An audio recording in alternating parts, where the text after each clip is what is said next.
Hi, and welcome to the walkthrough for the King West posts. When you get your link, you will be directed to this page. Hit Use Template, and that will open up the document in your own Canva account.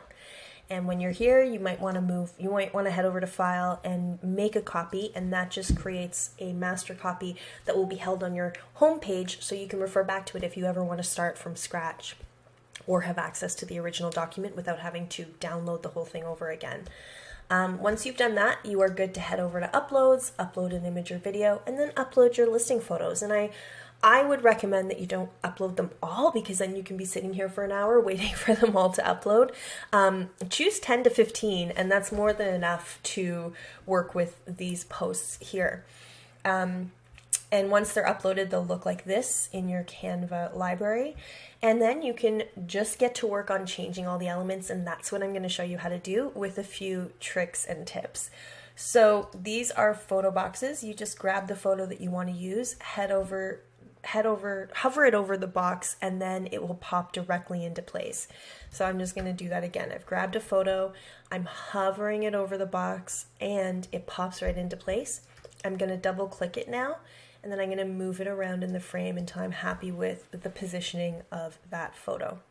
If you want to change this background triangle here, just select it. It will be locked, so head over to this lock icon up top, unlock it, and now when you select it, you can head over to the color panel and select a color of your choosing that you want to change it to, if you want to change it. Once you have changed this information, you can move on. Now, if you aren't happy with the font chosen, head over to this font section and you can choose any font that's available. If you have Canva Pro, there are more options, but there are so many options with the free as well. So if you have your own brand fonts, this is where you're going to change it. If you want to add more than one photo, all you have to do is really just resize this to about half the size. Right-click copy, right-click paste, and then you got the same box. Now, if any elements hover over one another, just right-click and hit send to back.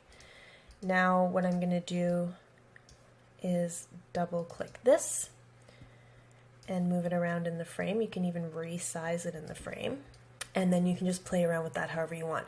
Now, in order for this not to get in the way while you're designing the background, just make sure you lock it when you're done changing the color, and that way it doesn't get in the way.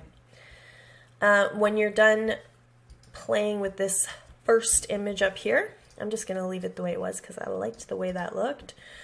You can move on to your other cards here. So here are some things to keep in mind. Anytime you want to change a color, you just have to highlight that element, and you can head over to the color box and change the color to whatever you'd like. This is a great way to breathe new life into your design. So if you want to use these cards over and over again, just changing the color is enough sometimes to make it look completely different. There is an element here that we've created as the little arrow, which is a triangle. So pay attention to that. If you bring a photo in and then you can't see the triangle anymore, that means it's behind the image. So just right click and these won't be muted, and you can just hit send to back or send backward. You can change anything as well. So this was a seller tip, but you could write just listed and then write a little blurb about the listing. This is what we call a quote card or a testimonial card, and this is this is anything that you'd like. So if you want to change the photo up, you just pop it into place. And sometimes when you change the photo, it won't work. Like this, not working. Can't read the text. In that case, what I would urge you to do is just flip it over to the other side. Now let me see if I can find something where it just would never work.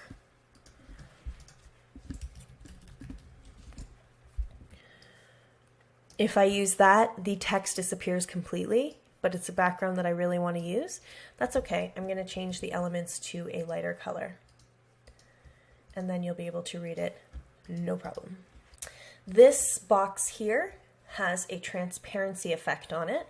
So whenever you might notice that when you grab an image and you drop it into this box, you're thinking, well, whoa, that's not what it looks like over here. It's because there's a transparency involved, and that is completely for the effect that we are going for like a nice layered, textured look. If you don't want this to be transparent, you just head over here to the transparency tool and bring that right back up.